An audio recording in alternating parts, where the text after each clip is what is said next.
Hello students, आज मैं आपको बताने वाला हूँ बोर्ड एग्जाम में निबंध कैसे लिखूं। देखो, बहुत सारे बच्चों को निबंध लिखना भी आता रहता है, याद भी रहता है, लेकिन जो एक सही तरीका है वो नहीं पता होता, जिस वजह से निबंध आता है टोटल लगभग 7 नंबर का, और उस 7 नंबर में से उन्हें मिलता कितना है? किसी को 4 नंबर मिलता है, किसी को 5 नंबर मिलता है। तो आज मैं बताऊंगा कि कैसे आप निबंध लिखोगे जिससे 7 में आपको पूरे नंबर मिले। मतलब कि 7 नंबर का एग्जाम है, 7 नंबर का क्वेश्चन है, 7 नंबर का निबंध है, तो 7 में 7 पूरे नंबर मिले। आज यही तरीका आपको बताने वाला हूँ।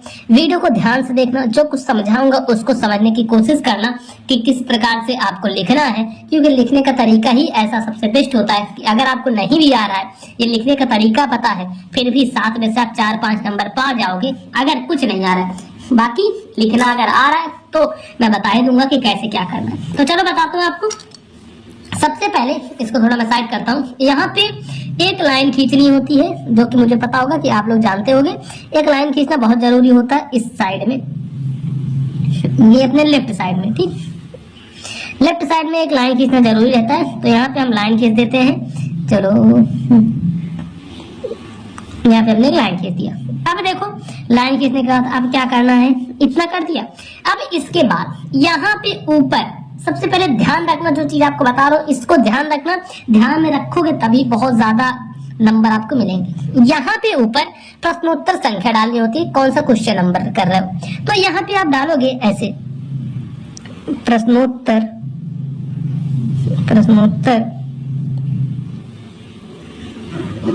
संख्या, प्रश्नोत्तर संख्या हम यहाँ पे डाल देते हैं 29 नंबर। मान लो 29 नंबर में आता है निबंध, ठीक। अच्छे से लिखना प्रश्नोत्तर संख्या, काली पेन से लिखोगे, फिर नीचे इस पे अंडरलाइन करोगे। अभी कुछ ऐसे ऐसे पॉइंट बताऊंगा। अब देखो, अब जिसका भी ये लिख रहा हो, जिसका भी निबंध लिख रहा है जिस भी टॉपिक पर, उसको यहाँ पर लिखोगे, ठीक है। उसको यहाँ पे लिखोगे। हम मान लो चलो पर्यावरण पर लिखते हैं, फिर चल वृक्षारोपण पर लिखते हैं। वृक्षारोपण पर हम लिख रहे हैं, तो यहाँ पे डालोगे ऐसे वृक्षारोपण,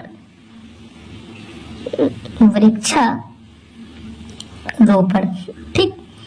वृक्षारोपण डाल दोगे, और इतना करने के बाद इसके नीचे भी इसको चाहे ब्रैकेट में कर दो या फिर ऐसे कर दो, और नीचे एक अंडरलाइन कर दो, ठीक। बिल्कुल ही सही तरीका बता रहा हूं। अब इसके बाद काली पेन लेना, काली पेन से रूपरेखा की हेडिंग डालनी। बहुत सारे बच्चे बस इतना किए, उसके बाद नीचे पूरा निबंध 2 पेज का लिख डालते हैं, ना कहीं गैप रखेंगे, ना कहीं काली नीली पेन का प्रयोग करेंगे, बस डायरेक्ट लिखना शुरू कर देंगे, तो उसी वजह से नंबर कटते हैं। आपको क्या करना है, देखो यहाँ पे काली पेन उठाना है और इधर साइड में रूपरेखा डालनी। यहाँ पे क्या डालोगे, रूपरेखा, ठीक। रूपरेखा डाल दोगे तो ऐसे कर दो। अब देखो यहाँ पे हमने रूपरेखा भी डाल दिया, इसको पेन से हम सही कर देते हैं, नीचे अंडरलाइन। अब रूपरेखा में देखो क्या चीज लिखना होता है।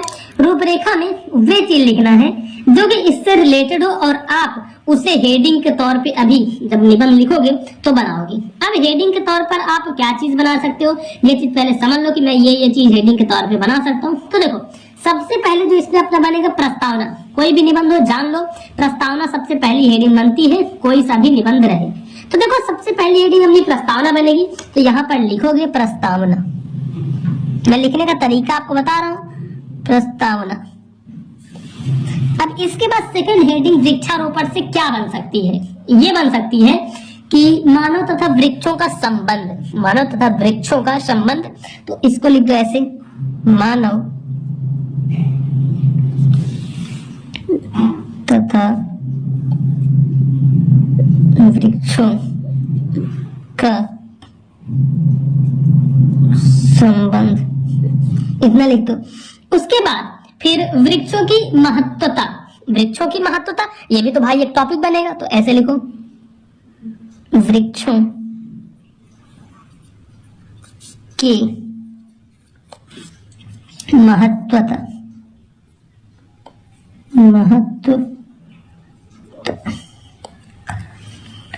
और उसके बाद लिखोगे वृक्ष और प्रदूषण।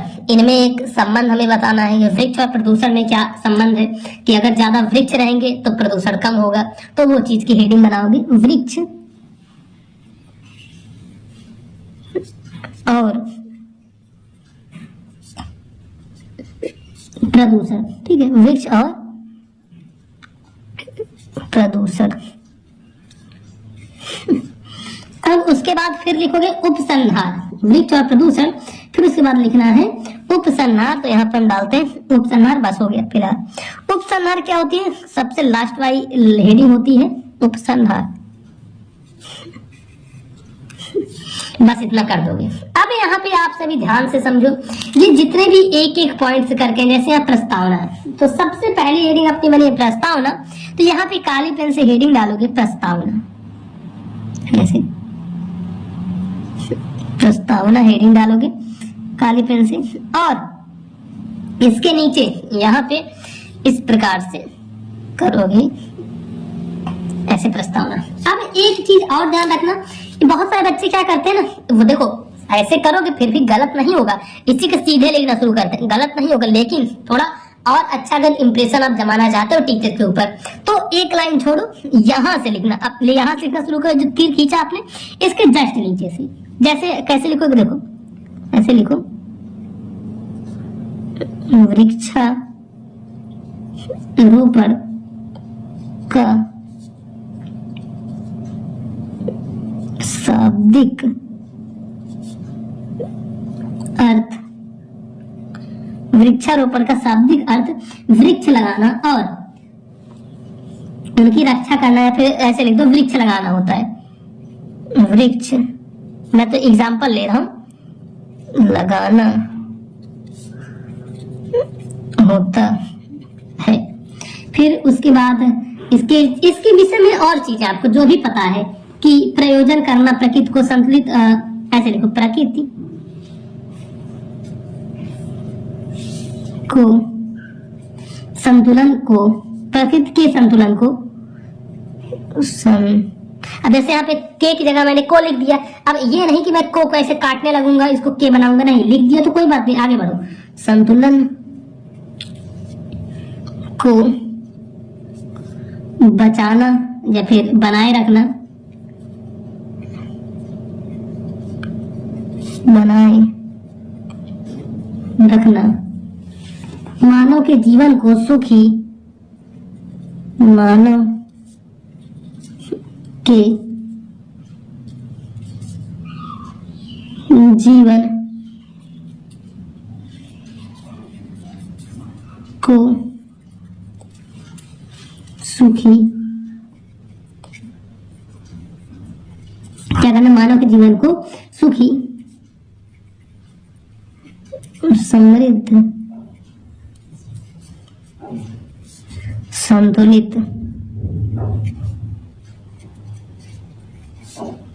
बनाए रखने के लिए,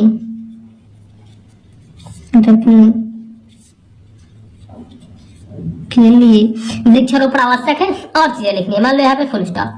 अब इसके बाद क्या करना है, जो दूसरी हेडिंग हमने बनाई थी, अब ऐसे नहीं कि 3 ही लाइन लिखना, आप जब लिखोगे तो 4, 5, 6 लाइन लिखोगे एक हेडिंग में कम से कम, तब पूरे नंबर मिलेंगे। अब जैसे सेकंड हेडिंग बनानी, फिर उसको पेन पे आप उठाओगे और उससे सेकंड हेडिंग बना लोगे। मानव तथा वृक्षों का संबंध, यहाँ पे लिखो मानव तथा वृक्षों का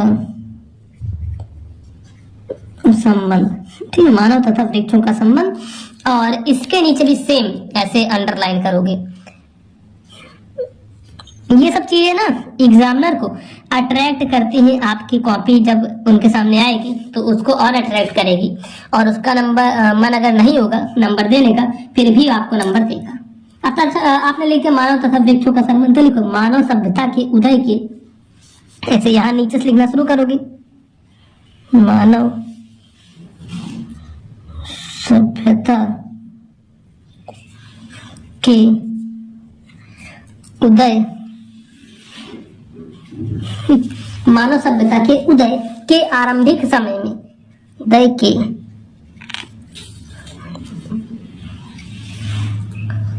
आरंभिक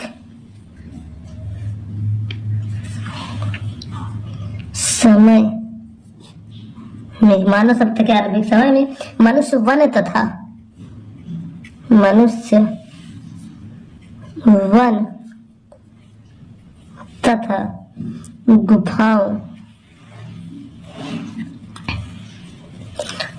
गुफाओं में ही निवास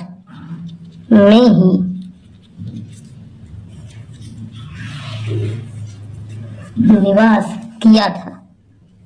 ठीक है, निवास किया था, कुछ इस प्रकार से लिखना है। अब ऐसे एक एक पॉइंट्स बना के लिखना है। देखो इस तरीके से लिखोगे कितना बढ़िया लग रहा है एग्जामिनर को देखने में। कोई भी एग्जामिनर के सामने आपकी कॉपी आएगी, वह डायरेक्ट ऐसे देखेगा, अच्छा वृक्षारोपण का निबंध लिखा है, बस वो देखो रूपरेखा अच्छी बनानी, इसमें जो जो पॉइंट्स रखने हैं वो अच्छे रखने हैं, तो वो देख लेगा अच्छे ये पॉइंट्स हैं। फिर इसके जो मेन पॉइंट जैसे प्रस्तावना हो गया, मानव तथा वृक्षों का संबंध हो गया, ये चीजें देखेगा, कहेगा हाँ कितना अच्छा कॉपी लिखा बच्चे ने, इसको चलो हम पूरे नंबर देते हैं। बस आप कहीं गलती मत करना। तो ये सब कुछ तरीके होते हैं, ऐसे आप करोगे तो कहीं भी आपका 1 नंबर तक नहीं कटेगा अगर ऐसे करते हो। बाकी वीडियो अच्छी लगी हो तो वीडियो को लाइक करना, चैनल पर नए आए हो तो चैनल को सब्सक्राइब कर लेना, ऐसे वीडियो आपको मिलती रहेगी। ध्यान रखो 2025 बोर्ड एग्जाम आपका शुरू होने वाला है, तो उसके लिए अगर चाहते हो कि इंपॉर्टेंट क्वेश्चंस मैं लेकर आऊं तो कमेंट में मुझे बताना और चैनल को सब्सक्राइब किए रहना, ताकि जैसे ही कोई भी मैं इंपॉर्टेंट क्वेश्चन बताऊं आप उसको सबसे पहले तैयार कर सको और बोर्ड एग्जाम में जाके लिख सको, जिससे कि आपको पूरे नंबर मिले।